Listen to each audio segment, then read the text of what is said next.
Okay, question 7। Divya purchase Jyoti's business. Divya ने ज्योति का business purchase कर लिया 1 अप्रैल 2019 से। एंड ज्योति ने बताया कि उसके बिजनेस में लास्ट 3 इयर्स के प्रॉफिट कैसे कैसे। इस क्वेश्चन को समझने से पहले हमें कुछ वर्ड समझने हैं। सबसे पहले abnormal gain. Abnormal gain basically क्या होता है? एबनॉर्मल गेन का मतलब वो गेन, वो फायदे बिजनेस में जो कभी कभी होते हैं, जो रेगुलर पर्पज से नहीं होते, यानी कि जो बहुत ही रेयर होते हैं। लेट्स से मैं आपको एक एग्जांपल देता हूँ। मैं एक प्रोडक्ट बनाता हूँ जिसका प्राइस रहता है 10,000। उसकी कॉस्ट कितनी है? 10,000 कॉस्ट होती थी उसकी 10,000। एंड मैं उसको मार्केट में कितने का बेचता हूँ? 12,000 का। नॉर्मली मैं उसको बेचता हूँ 12,000 का। सेल प्राइस कितना है? 12,000। यानी कि मेरा प्रॉफिट कितना होता है? 2,000 का। एक दिन क्या हुआ, मैंने उस 10,000 के सामान को मैंने एक कस्टमर को 13,000 का बेच दिया। यानी कि सेल प्राइस मैंने कितना रखा? 13,000। सो मेरा नॉर्मल प्रॉफिट कितना हुआ? 2,000। लेकिन जो खाली उसी दिन मिला वो कितना हो गया? 1,000। ये हो गया मेरा एबनॉर्मल गेन। वो प्रॉफिट्स जो कभी कभी होते हैं उसको बोलते हैं एबनॉर्मल गेन। सो ये डेली नहीं होते, तो हम इसको गुडविल में भी नहीं लेंगे। ये कभी ऐड होगा, हमेशा लेस होगा, हम इसको प्रॉफिट से निकाल देंगे। नेक्स्ट, एक एक और कंसेप्ट है एबनॉर्मल लॉसेस। वो लॉसेस जो कभी कभी होते हैं, जो डेली पर्पस के नहीं होते। जैसे मैं एक सामान को 10,000 में मैंने बनाया, मैं उसको नॉर्मली, सेम एग्जांपल ले रहा हूँ मैं, 12,000 में बेचता हूँ। यानी कि मुझे नॉर्मल प्रॉफिट होता है 2,000। लेकिन क्योंकि एक पर ही एक प्रोडक्ट डैमेज हो गया, उस प्रोडक्ट को मुझे बेचना पड़ा 9,000 का। 9,000 का मुझे उसको सोल्ड करना पड़ा क्योंकि वो डैमेज हो गया था। सो इसमें जो मुझे लॉस हो गया, ये हो गया एबनॉर्मल लॉसेस। क्योंकि ये कभी कभी होते हैं, रेयर है। सो इसको हम लेस नहीं करेंगे, इसको हम ऐड करेंगे, क्योंकि इससे बिजनेस के प्रॉफिट को डेली इफेक्ट नहीं पड़ेगा, जस्ट ये कभी कभी होता है। इन शॉर्ट, हमें ऑलवेज एबनॉर्मल गेन को लेस करना है एंड एबनॉर्मल लॉसेस को ऐड करना है। अब हम क्वेश्चन को देखते हैं। ज्योति ने बोला कि 2016-17 में उसका प्रॉफिट था 1 लाख रुपए का, जिसमें कि एबनॉर्मल गेन था 12,500। यानी कि हमें पता है कि एबनॉर्मल गेन को लेस करते हैं, तो हमने लेस कर दिया। 2017-18 में उसके प्रॉफिट था 1,25,000 और उसने एबनॉर्मल लॉस को लेस किया होता। हमें पता है एबनॉर्मल लेस गेन को, लॉसेस को ऐड करते हैं, क्योंकि वो कभी कभी होते हैं। 2018-19 में उसको प्रॉफिट था 1,12,500 का, जिसमें कि उसने इंश्योरेंस प्रीमियम को एक्सक्लूड किया था। लेकिन इंश्योरेंस प्रीमियम रेगुलर पेमेंट होती है, हमें उसको पे करनी ही पड़ती है। सो हमें वो लेस करना है, हम इसको एक्सक्लूड नहीं कर सकते। तो हमें निकालनी है फर्म की goodwill on the basis of 2 years purchase. हमें 2 इयर्स परचेज गिवन है, यानी कि नंबर ऑफ ईयर्स हमें कितने गिवन है? 2 इयर्स परचेज।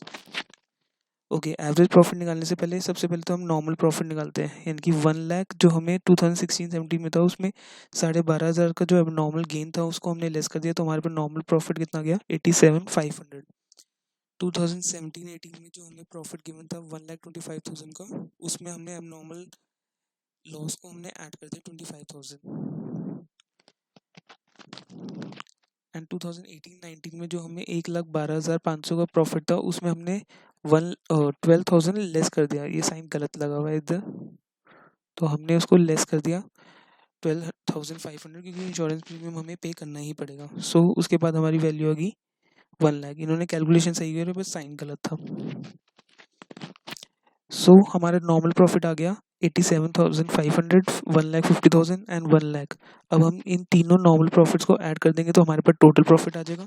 एंड अगर उसको हम 3 से डिवाइड कर देंगे, क्योंकि 3 ईयर्स गिवन है, तो हमारे पास एवरेज प्रॉफिट आ जाएगा, जो कि आया है 1,12,500। गुडविल हमारे पास कितनी है? हमें गिवन है 2 ईयर्स परचेज की निकालनी है, तो average profit into number of years purchase, यानी कि 2 ईयर्स परचेज गिवन है, तो हमारा आ गया 2,25,000। आई नो ये थोड़ा सा डिफरेंट कंसेप्ट था, सो हम इसका एक और क्वेश्चन करते हैं।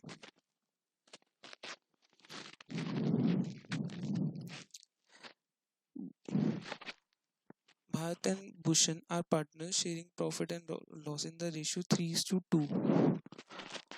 3:2 में उन्होंने प्रॉफिट्स को शेयर किया, ठीक है। They decided to admit Mannu, वो मन्नू को एडमिट करना चाहते हैं बिजनेस के अंदर 1 अप्रैल से।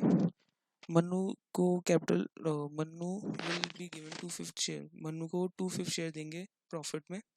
गुडविल कैलकुलेट करनी है 2 years परचेज, यानी कि नंबर ऑफ ईयर्स परचेज हमें गिवन है आपकी बारी 2, और टोटल प्रॉफिट कितना है, कितने साल का है, 3 years का। Okay, profit for the 3 years was इतना। ओके, 2019 में उनका प्रॉफिट है 30,000, जिसमें कि उन्होंने लॉस को ऐड किया हुआ है। बेसिकली ये फायर से हुआ हुआ लॉस है जिसको उन्होंने डिडक्ट किया हुआ है, डेबिट किया हुआ है। सो हमें पता है कि फायर का लॉस हमेशा नहीं होता, ये एबनॉर्मल लॉस है, तो हम इस लॉस को ऐड कर देंगे। एबनॉर्मल लॉस हमने पीछे पढ़ा ऐड होते हैं, एबनॉर्मल गेन लेस होते हैं। 2018 में उसको लॉस है, यानी कि माइनस में फिगर 80,000, जिसके अंदर वॉलेंट्री रिटायरमेंट है। वॉलेंट्री रिटायरमेंट कंपनसेशन हमने पे किया। हमें पता है कि वॉलेंट्री रिटायरमेंट यानी कि रिटायरमेंट कंपनी के अंदर बार बारी नहीं होती, बहुत रेयर केसेस है, ये भी यानी कि एबनॉर्मल लॉस है जो इन्होंने लेस किया हुआ है। सो हम इसको भी ऐड करेंगे। एंड 2017 में हमें बोला हुआ है प्रॉफिट है 1,10,000 का, जिसके अंदर उन्होंने गेन ऐड किया हुआ है एक एसेट को बेचने का, यानी क्योंकि बिजनेस के अंदर बार बार फिक्स एसेट नहीं सोल्ड होते। ओके, तो उसका गेन हमारे लिए एबनॉर्मल गेन हो गया। सो हम इस 30,000 को माइनस करेंगे, एबनॉर्मल गेन को हम लेस करते हैं, एबनॉर्मल लॉसेस को हम ऐड करते हैं। सो हमें गुडविल निकालनी है, तो हमने सबसे पहले नॉर्मल प्रॉफिट निकाला। 2019 में हमने 30,000 प्लस 40,000 कर दिया, क्योंकि हमें पता है कि लॉसेस फायर के बार बारी नहीं होते, तो एबनॉर्मल लॉस था, हमने ऐड कर दिया। हमारा नॉर्मल प्रॉफिट आ गया 70,000। 2018 में हमारे पास माइनस में थी फिगर, -80,000 था, हमने वॉलंटरी रिटायरमेंट ऐड कर दी क्योंकि ये बार बार नहीं होती, एबनॉर्मल लॉस था, हमने तो हमारे पास आ गया 30,000। 2017 में हमें प्रॉफिट गिवन था 1,10,000 का, जिसके अंदर एबनॉर्मल गेन गिवन था फिक्स एसेट को सोल्ड करने का, वो हमने एबनॉर्मल गेन को लेस कर दिया, तो हमारे पास फिगर आ गई 80,000। तो अब एवरेज प्रॉफिट निकालने के लिए यानी कि हमने इन तीनों को ऐड करना है, then divided by number of years. कितना है नंबर ऑफ ईयर, 3 साल का प्रॉफिट है तो 3 ईयर्स हो गए, तो हमने तीनों को ऐड करने के बाद 3 से डिवाइड कर दिया, हमारा एवरेज प्रॉफिट आ गया 1,80,000 divided by 3 is equal to 60,000। हमारा एवरेज प्रॉफिट आ गया 60,000।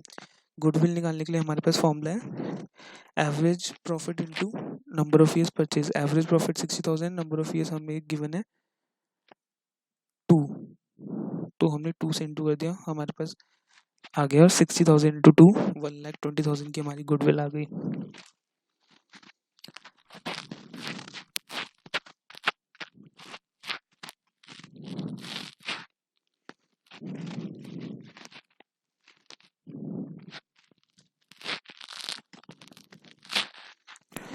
क्वेश्चन नंबर 11 मुझे काफ़ी हद तक सेम ही लग रहा है, मुझे लग रहा है कि ये सेम है, बट फिर भी हम कर लेते हैं इसको। सुमित परचेज अमित बिजनेस, सुमित ने अमित का बिजनेस परचेज किया। Goodwill was decided to be value 2 years purchase, 2 years purchase है। एवरेज नॉर्मल प्रॉफिट की 4 years का हमें एवरेज निकालना है। ओके, हमें 2016 का प्रॉफिट गिवन है, 17 का, 18 का, 19, मुझे हमें 4 साल का प्रॉफिट गिवन है। Okay, abnormal loss 20,000 was debited to the P&L account, यानी कि 20,000 का लेस किया हुआ है एबनॉर्मल लॉस 2016 के प्रॉफिट में, यानी कि हमने 2016 के प्रॉफिट में ये ऐड करना है 20,000। नेक्स्ट है फिक्स एसेट वाज सोल्ड, एक फिक्स एसेट बेचा है एंड उस पे गेन हुआ है 25,000 का 2017 में, यानी कि अब नॉर्मल गेन है, तो हम इसको लेस कर देंगे 2017 में। इन द ईयर एंडेड 2018 में for not to oversight insurance premium pay किया है 15,000 का, क्योंकि इंश्योरेंस प्रीमियम पे किया है हमने, तो हम इसको लेस कर देंगे क्योंकि ये रेगुलर पर्पस की पेमेंट है। हमने पीछे भी एक क्वेश्चन किया था कि इस टाइप की कोई भी पेमेंट हम लेस करेंगे क्योंकि ये एबनॉर्मल लॉस नहीं है। ये रेगुलर पर्पस की पेमेंट्स है। ओके, तो हमारा नॉर्मल प्रॉफिट आ गया 2016 का 80,000 प्लस 20,000, हमने अब नॉर्मल गेन लॉस को ऐड कर दिया, यानी कि 1 लाख रुपीज़। 2017 में हमें 1,45,000 गिवन था, हमने माइनस कर दिया 25,000, क्योंकि वो हमारा एबनॉर्मल गेन था, हमने ऊपर पढ़ा है। 2018 में हमें 1,60,000 गिवन है, लेकिन हमने उसमें से अपनी इंश्योरेंस प्रीमियम को लेस कर दिया 15,000, जिससे हमारा आंसर आ गया 1,45,000। एंड 2019 के प्रॉफिट के लिए उन्होंने कुछ नहीं बोला, तो हमने एज इट इज़ उसको रखा है 2 लाख रुपीज़।